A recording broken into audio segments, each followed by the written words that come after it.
La revelación que vas a recibir ahora, durante este video, te ayudará a acercarte al Espíritu Santo. Hoy, te enseñaré a reconocer la diferencia entre la voz del Espíritu Santo y tus propios pensamientos y emociones.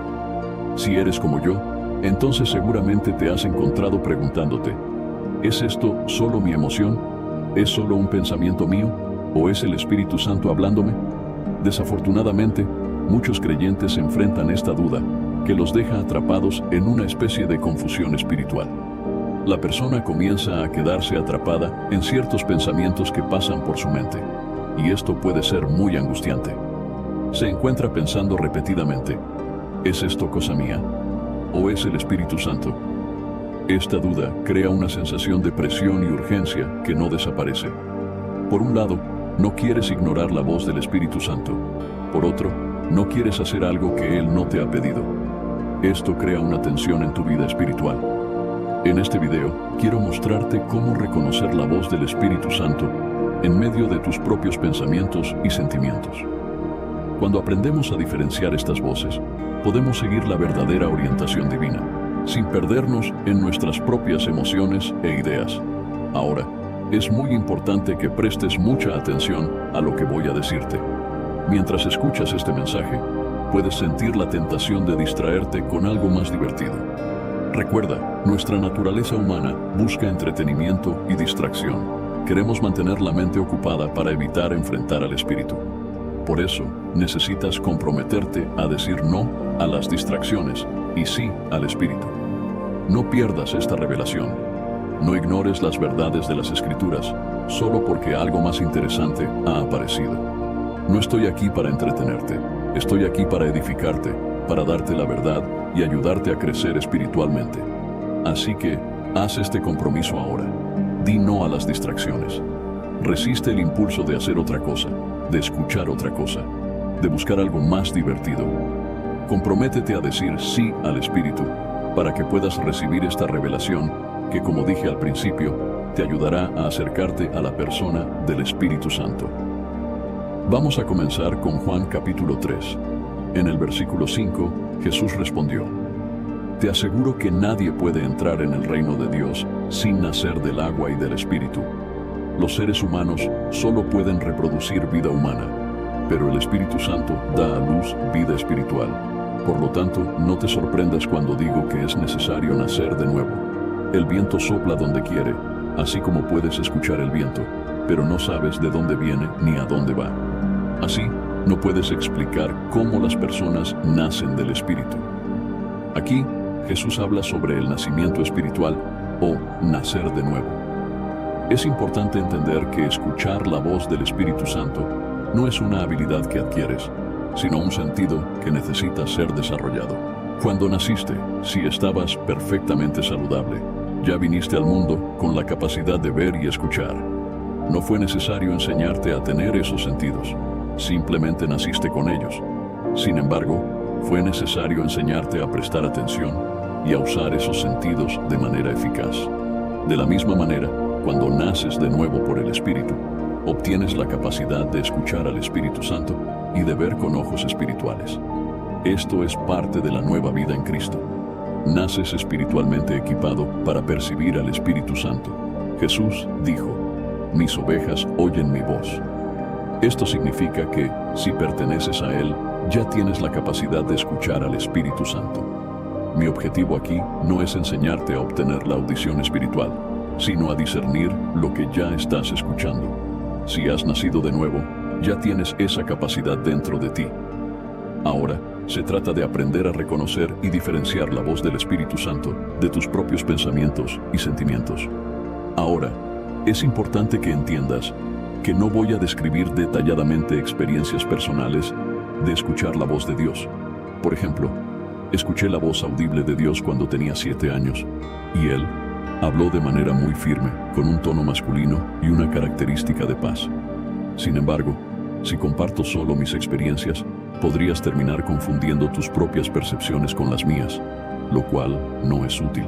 Algunas personas dicen que la voz de Dios suena como muchas aguas, lo cual es bíblico. Pero eso no significa que cualquier voz que suene así en tu mente sea Dios.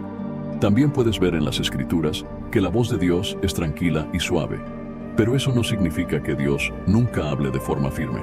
A veces, Él nos corrige de manera retumbante y un poco intimidante. En lugar de describir estas experiencias de manera específica, quiero mostrarte principios bíblicos para ayudarte a discernir la voz de Dios por ti mismo. Piensa en esto.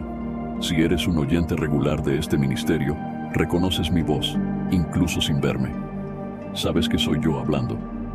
Lo mismo ocurre con la voz de tu cónyuge, hijos o amigos.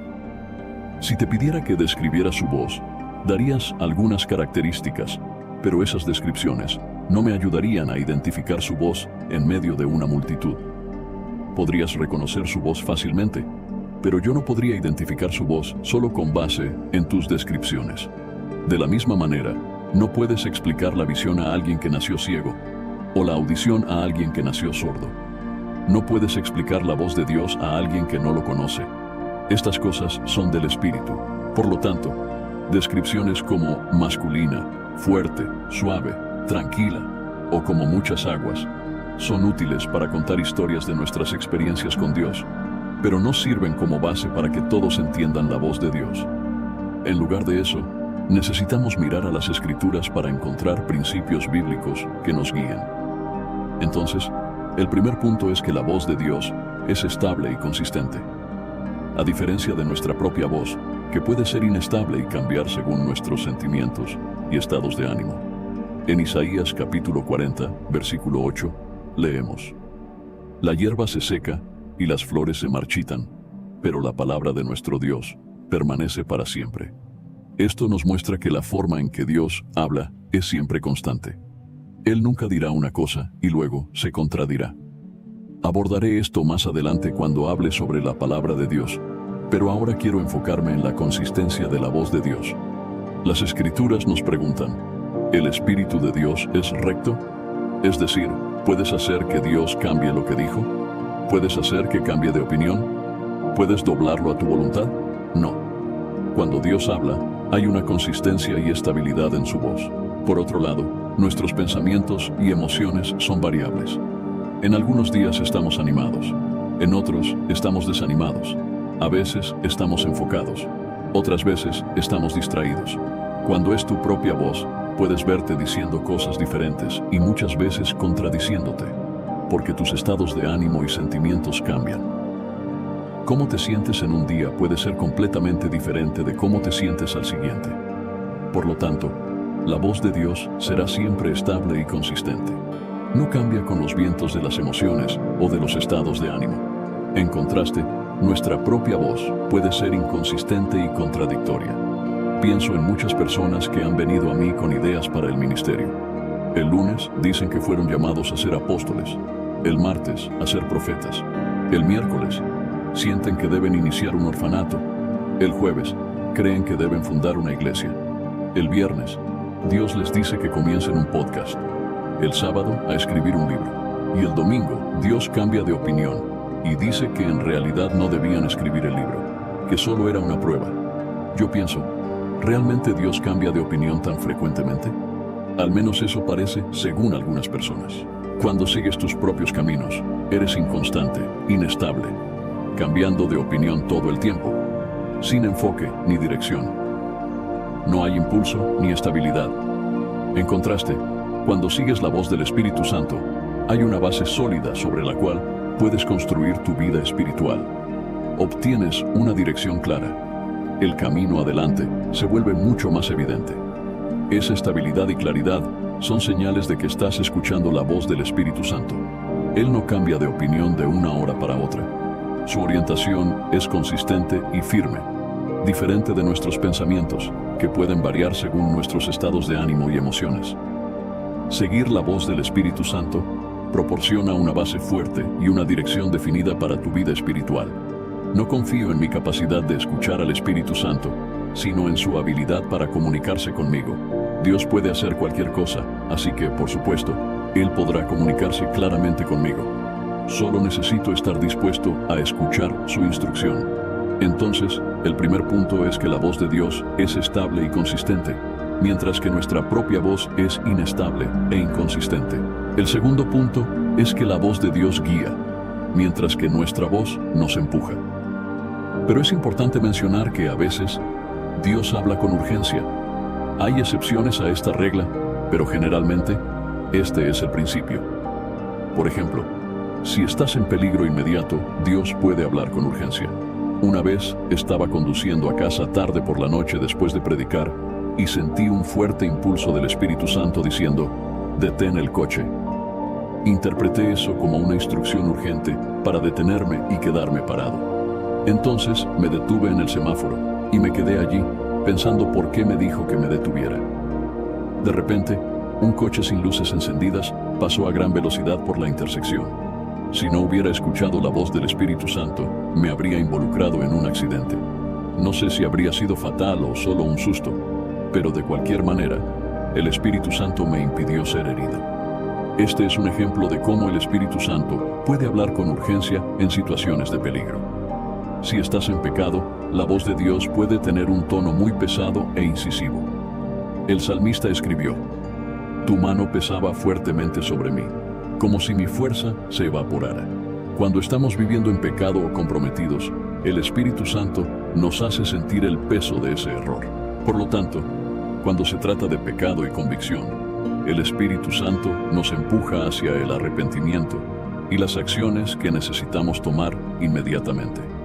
Cuando el Espíritu Santo necesita que hagas algo urgente, habrá un sentido de urgencia. Pero, teniendo estas excepciones en mente, peligro inmediato, pecado y algunas acciones urgentes, aplicamos el principio general de que la voz de Dios guía, mientras que tu propia voz y la voz del enemigo te empujan.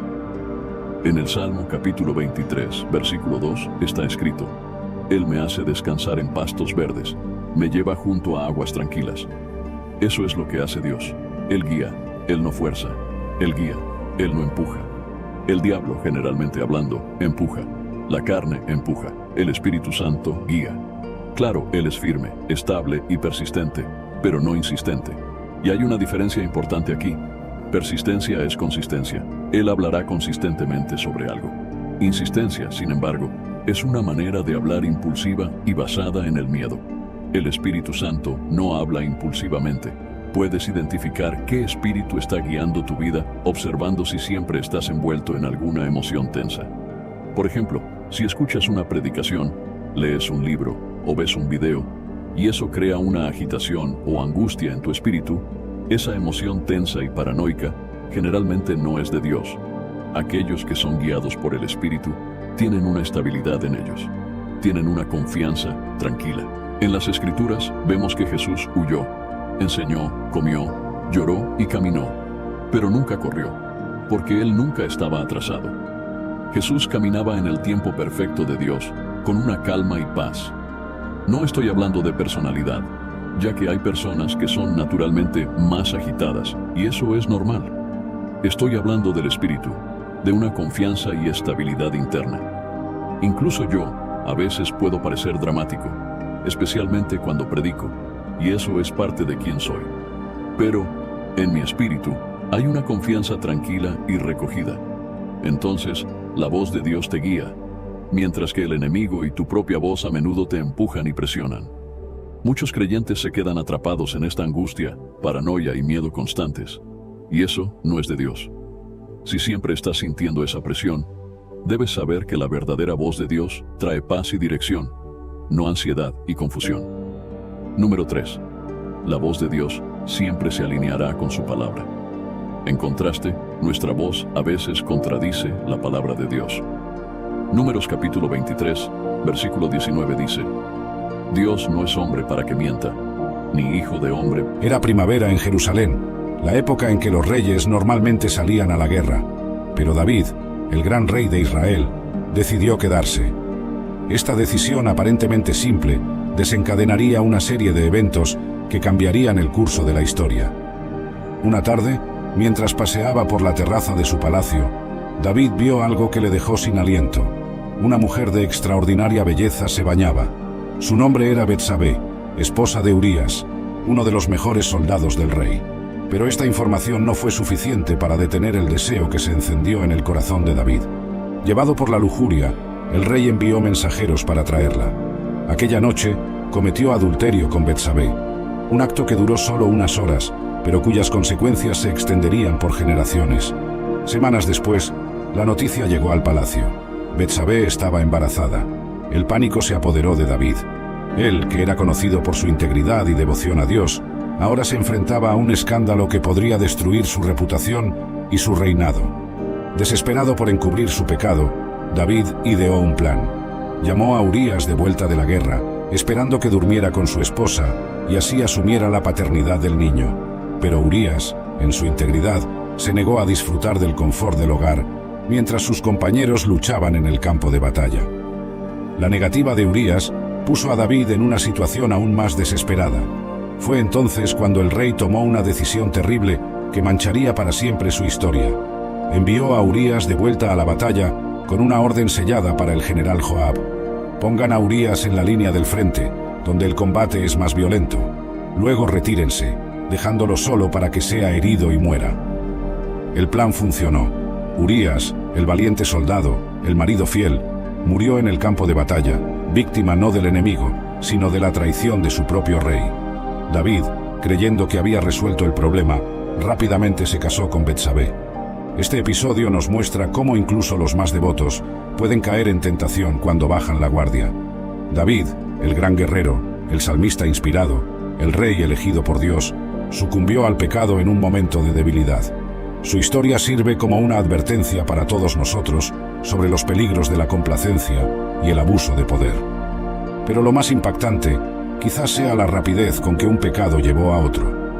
Del adulterio al asesinato, David descendió por una espiral de engaño y violencia. Esto nos recuerda que el pecado, cuando no se enfrenta, tiende a multiplicarse, llevándonos a actos que jamás imaginaríamos ser capaces de cometer. La confrontación profética. Durante meses, David debe haber pensado que se había salido con la suya, que su secreto estaba a salvo, que nadie jamás sabría la verdad detrás de la muerte de Urías y de su matrimonio con Betsabé. Pero había alguien que sabía, y él no permanecería en silencio. Dios envió al profeta Natán para confrontar al rey. El enfoque de Natán fue brillante en su sutileza y poder. No acusó a David directamente. En su lugar, le contó una historia, una parábola sobre injusticia que tocó el corazón del rey. Natán habló de un hombre rico que tenía muchos rebaños y manadas. Su vecino era un hombre pobre que solo tenía una oveja que criaba como si fuera una hija. Un día, el hombre rico recibió una visita. En lugar de sacrificar uno de sus muchos animales para alimentar al huésped, tomó la única oveja del hombre pobre y la mató. La reacción de David fue inmediata y furiosa. «Tan cierto como vive el Señor», declaró, «el hombre que hizo esto merece la muerte. Deberá pagar 4 veces el valor de la oveja porque actuó sin misericordia». Fue en ese momento que Natán lanzó la frase que debe haber golpeado a David como un rayo. «Tú eres ese hombre». En pocos segundos, todo el esquema cuidadosamente construido por David se derrumbó. Sus acciones fueron expuestas, no solo ante el profeta, sino ante Dios. El rey, que momentos antes estaba listo para condenar a un hombre hipotético por un crimen menor, ahora se veía confrontado con sus propios pecados, mucho más graves. La reacción de David a esta confrontación revela mucho sobre su carácter. No intentó justificarse, no negó sus acciones, no usó su poder real para silenciar a Natán. En su lugar, quebrantado, simplemente dijo: «He pecado contra el Señor». Esta confesión, aunque breve, era profunda. David reconoció que por encima de todo, su pecado era contra Dios. Sí, había perjudicado a Urías, a Betsabé y a muchos otros, pero fundamentalmente había transgredido la ley de Dios y traicionado la confianza que el Señor había depositado en él como rey. El arrepentimiento de David era genuino, pero las consecuencias de sus actos eran inevitables. Natán anunció el juicio divino. «La espada nunca se apartará de tu casa. El hijo que te ha nacido ciertamente morirá». Este episodio nos enseña varias lecciones importantes. Primero, vemos la importancia de la responsabilidad mutua. Incluso un rey necesitaba a alguien que pudiera decir la verdad, por más dolorosa que fuera. En segundo lugar, aprendemos sobre la naturaleza del verdadero arrepentimiento. No es solo sentirse mal por lo que hicimos, sino reconocer nuestra culpa ante Dios y estar dispuestos a aceptar las consecuencias. También vemos aquí un vistazo de la gracia de Dios. A pesar de la gravedad de los pecados de David, Dios no lo rechazó completamente. El juicio vendría, pero también habría misericordia. Natán declaró: «El Señor ha perdonado tu pecado, no morirás». Esta confrontación marcó un punto de inflexión en la vida de David. A partir de aquí, vemos a un hombre más humilde, más consciente de su propia fragilidad. Los salmos que escribió después de este evento, como el Salmo 51, revelan una profundidad de arrepentimiento y una comprensión de la gracia de Dios que tocan corazones hasta el día de hoy. La muerte del primer hijo. Las palabras del profeta Natán pronto comenzaron a cumplirse. El hijo nacido de la unión entre David y Betsabé enfermó gravemente. Fue un momento de profunda angustia para el rey, que se vio confrontado con las terribles consecuencias de sus actos. Durante 7 días y 7 noches, David imploró a Dios por la vida del niño. Ayunó, negándose a comer. Se postró en el suelo, día y noche, en ferviente oración. El poderoso rey de Israel, el gran guerrero que había derrotado a Goliat, ahora se encontraba de rodillas, suplicando por la misericordia divina. Los sirvientes del palacio observaban con preocupación. Nunca habían visto a su rey en tal estado de desesperación. Intentaron persuadirlo para que comiera, para que se levantara, pero David se negaba. Su actitud demostraba no solo el amor por su hijo, sino también un profundo arrepentimiento. Era como si, a través de su súplica y autohumillación, David esperara de alguna manera revertir el juicio divino. Sin embargo, al 7º día, el niño murió. Los sirvientes, temerosos de dar la noticia a David, susurraban entre sí. El rey se dio cuenta y preguntó si el niño había muerto. Cuando confirmaron, sucedió algo sorprendente. David se levantó del suelo, se lavó, se cambió de ropa y fue a la casa del Señor para adorar. Luego, volvió al palacio y pidió que le sirvieran comida. Sus sirvientes, perplejos ante este cambio repentino, le preguntaron el motivo de su comportamiento. La respuesta de David revela mucho sobre su fe y su comprensión de la soberanía de Dios. Mientras el niño aún vivía, ayuné y lloré pensando: «¿Quién sabe? Tal vez el Señor tenga misericordia de mí y deje vivir al niño. Pero ahora que está muerto, ¿por qué habría de ayunar? ¿Acaso puedo hacerlo volver? Yo iré a donde él está, pero él no volverá a mí». Esta respuesta de David es profunda en varios niveles. Primero, muestra su aceptación de la voluntad de Dios, incluso cuando ésta es dolorosa. David no se rebeló contra Dios, no lo acusó de injusticia. En su lugar, se sometió a su voluntad soberana. En segundo lugar, vemos la fe de David en la vida después de la muerte. Su afirmación de que él iría a donde estaba el niño demuestra su creencia en la realidad del más allá y en la posibilidad de un reencuentro futuro. Por último, la actitud de David nos enseña cómo lidiar con la pérdida y el duelo. Lloró y suplicó mientras había esperanza, pero una vez que la voluntad de Dios se hizo clara, se levantó y continuó su vida y su servicio a Dios. Este episodio también nos recuerda que, aunque Dios perdona el pecado mediante el arrepentimiento genuino, las consecuencias de nuestras acciones a menudo permanecen. El perdón de Dios no elimina automáticamente todos los efectos de nuestras elecciones erróneas. Sin embargo, vemos aquí también la gracia de Dios en acción. A pesar de la tristeza de esta pérdida, Dios no abandonó a David. El rey continuó siendo el elegido de Dios, y como veremos, Dios aún tenía planes maravillosos para su vida y su legado. Esta historia nos desafía a confiar en Dios, incluso en las circunstancias más difíciles, a aceptar su voluntad, incluso cuando no la comprendemos completamente, y a continuar adorándolo y sirviéndole incluso en medio del dolor y la pérdida. El nacimiento de Salomón.